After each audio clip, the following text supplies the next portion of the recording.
My friends, what I'm about to reveal now is not just a routine diplomatic event on the calendar. It's the smell of fear wafting from the deepest corridors of the Palacio do Planalto. Brazil's total isolation on the international stage has reached its absolute limit. While the official propaganda narrative tries to sell the public on an alleged international coalition in a global resistance front, the raw facts of geopolitics paint a much darker reality. The Brazilian government is in retreat and desperately trying to gather what remains of an ideological empire that has completely collapsed along our borders. The dream of a united great homeland under the command of old party doctrines has not only died, it has been buried under the weight of a crushing economic tourniquet that Brasilia simply doesn't know how to loosen. Brace yourself now, because Brazil has just officially entered silent survival mode.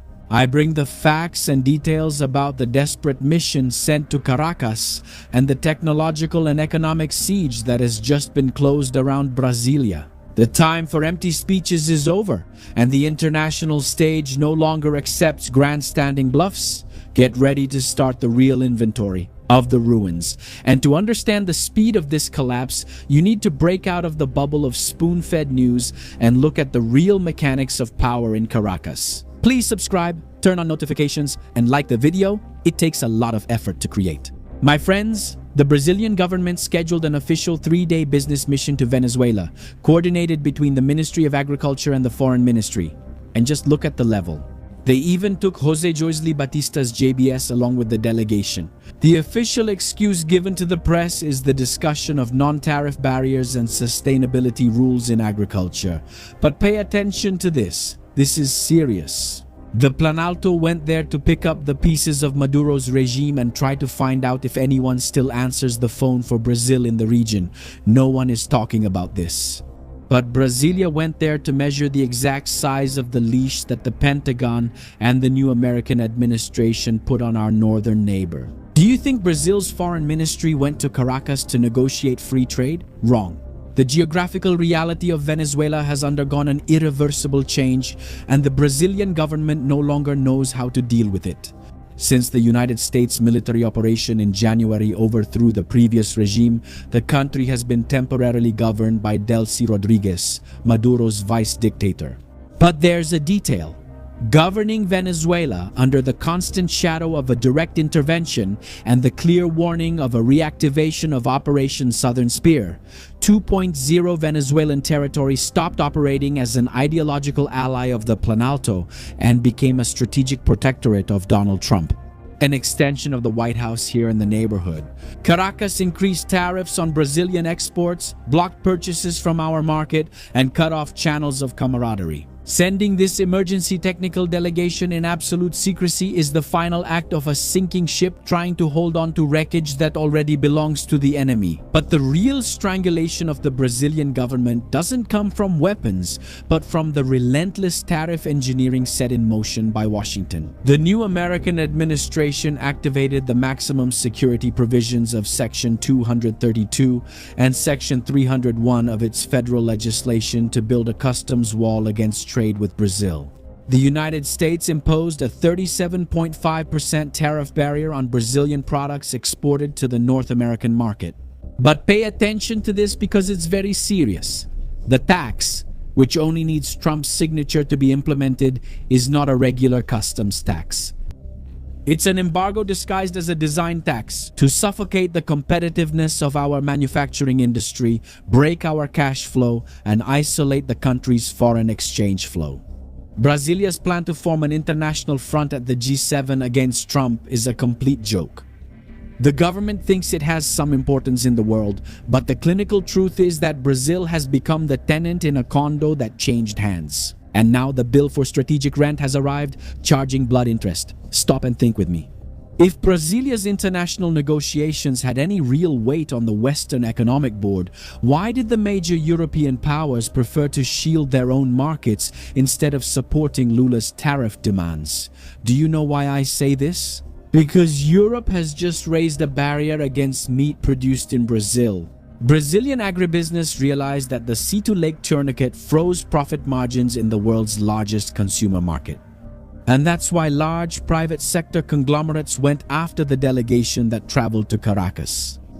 Where there's left-wing political smoke, in Latin America, there's a fire of industrial and meatpacking interests trying to avoid losses. They are looking for alternative markets for quick sales because the currency squeeze is tightening. The current Brazilian government put all its chips on the idea of an immediate multipolar world, firmly believing that alternative blocs would come to the rescue of the national economy at the moment of collision with the West. But international help did not come. China uses the Brazilian market to dump its industrial products, turning the country into a huge warehouse of raw commodities sold for next to nothing. While the Sea to Lake tourniquet strangles what is left of our manufactured production. And then I bring the data and the fact. The great fracture that buried Brazilian diplomacy in the West and eliminated any chance of economic aid coming from Europe happened in the area of defense economics and involves the hard lessons learned on the front in Eastern Europe.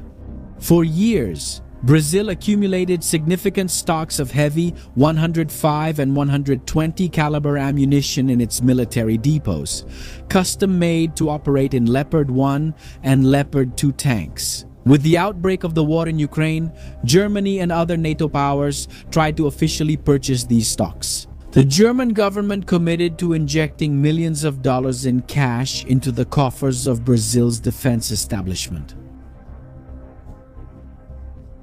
To acquire this ammunition, which is rotting in the inventory, and send it to fill the gaps in the Ukrainian army's firepower? Well, my friends, the Brazilian government said no, pretending to be neutral to please the Kremlin. And that's why Europe slammed the door in our face. For European leaders, the war is not a distant event that just plays on television. It's happening right around the corner, with Russian drones and shrapnel falling in Poland and Romania every single day. By traveling to Moscow, shielding authoritarian interests within the BRICS, and flirting with leaders who have international arrest warrants, Brasilia has turned itself into a pariah in the international arena. Now the Planalto went there to beg for tariff relief in Europe during the G7 meeting in France. Forget it. No one is going to lift a finger or burn political capital to help a country that refused to provide basic ammunition for the survival of the European continent. The veto on Leopard 2 and 1 ammunition was the final nail in the coffin of our credibility. Europe, which faces much lower American tariffs, around 12.7%, preferred to align its policies with Washington. And look at the paradox. The same globalist Europe, the same leftist Europe, wasn't Lula supposed to rush to help his friends? No, my friends, he said no, and now that no is turning against him. And if you think salvation will come from the G7, just wait until you see the size of the diplomatic cold shoulder awaiting the Brazilian delegation. And then I ask you, if the project of regional integration in Latin America still had any real strength, why has Itamaraty been reduced to gathering backstage information in Caracas instead of leading a coordinated response on the continent? The dispatch of the secret delegation to Venezuela is the final inventory of a political ecosystem that has completely collapsed in South America. Brasilia's original plan to build a regional bloc, submissive to ideological control, was shattered by recent history. Argentina changed course. Cuba is facing the biggest crisis of infrastructure collapse and paralysis in its history, and the pieces on the South American chessboard are falling one by one in the opposite direction. In Peru, conservative forces are consolidating their institutional presence. In Colombia, projections for the next electoral cycle point to a crushing defeat for the left-wing forces. Brazil is being left completely alone on an ideological island that is rapidly sinking in the Atlantic Ocean. Itamaraty, which in the past was recognized as one of the most pragmatic and respected schools of diplomacy in the world, has been reduced to a shadow of its former self, acting as the real errand boy for outdated ideologies. They chase after interim governments and protectorates to try to save face in the short term on trade. As the international isolation tightens around Brasilia, the psychology of power in the federal capital nowadays is defined by a state of clinical fear and strategic paralysis. No one in Washington answers the phone anymore for those who insist on embracing fallen dictators and ignoring the basic laws of international pragmatism. The Brazilian federal bureaucracy operates completely in the dark, unable to predict the intensity of the next round of sanctions, or the impact of the frontier technology restrictions that are already being designed by United States security agencies.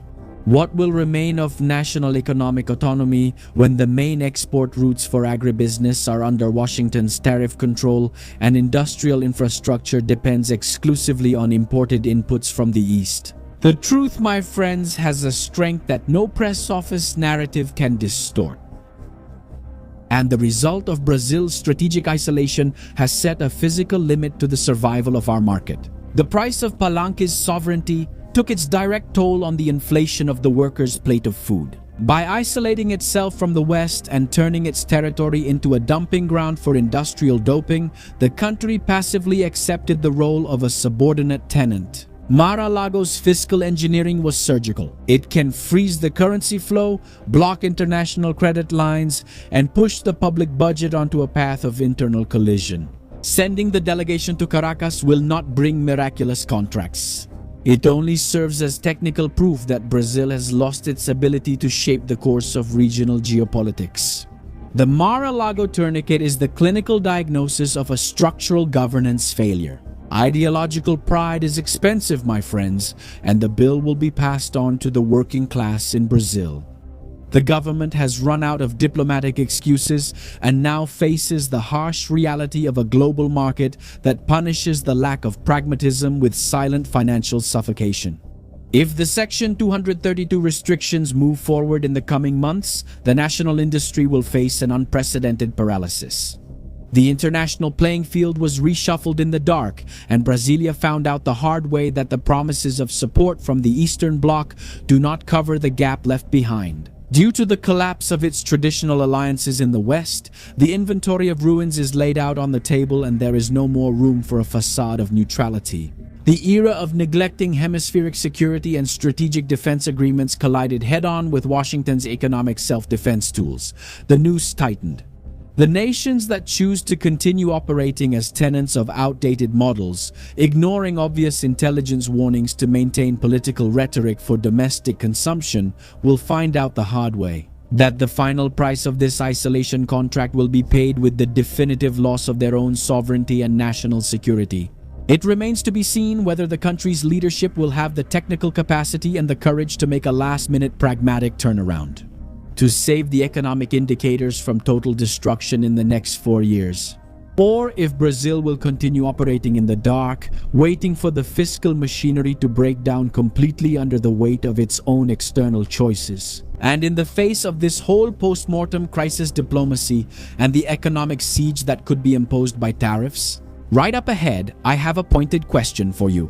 To separate the real analysts from the regular viewers who just swallow the pre-chewed narrative from the mainstream media. Do you believe that Brazil has already entered an irreversible process of becoming an isolated and impoverished colony, serving only as a warehouse of raw materials for the Eastern Bloc?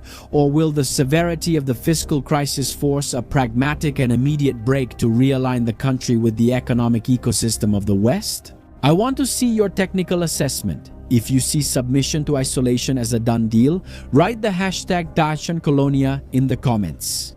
But if you believe that the tariff barrier will crack the current structure and force a last-minute change of course, comment with the hashtag Rupture. Leave your vote and take part in this real intelligence survey down below. But the truth is, my friends, you can't rely on traditional channels, on the mainstream media which operate under bureaucratic consensus and receive fortunes in official advertising. To understand real geopolitics and the national security transformations that are changing the planet, if you want access to command-level depth, without censorship, without filters, and without that stock script of lies pushed by the usual TV newsrooms, you need to be part of our intelligence bunker.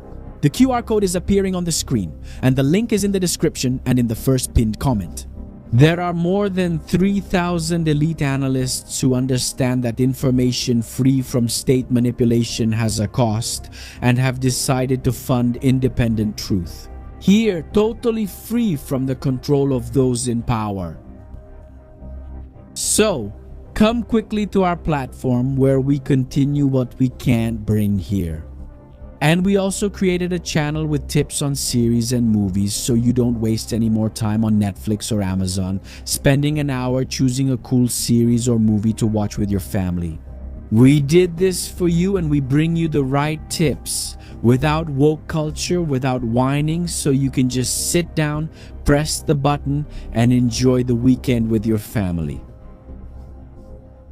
And I have some news. We just launched another channel and this project is special.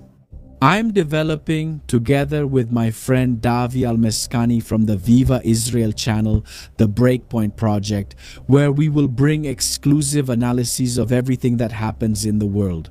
Davi over there in Israel, Shimon Oliveira, who knows where he's speaking from, in the biggest geopolitical meeting on YouTube. So I'll also leave the link for you here in the video description, in the pinned comment, and in the card that will appear on the screen. Come follow our channel called Ponto de Ruptura, and we have a goal and I want you to be part of it. 100,000 subscribers in 30 days. Yeah, it depends on you. So go there, hurry up and say, I came because of Shimon Oliveira. Now shield your mind. Subscribe to the channel, turn on the notification bell, and like the video because it takes work to make it. I'm Shimon Oliveira and I'll see you in the next video. See you then.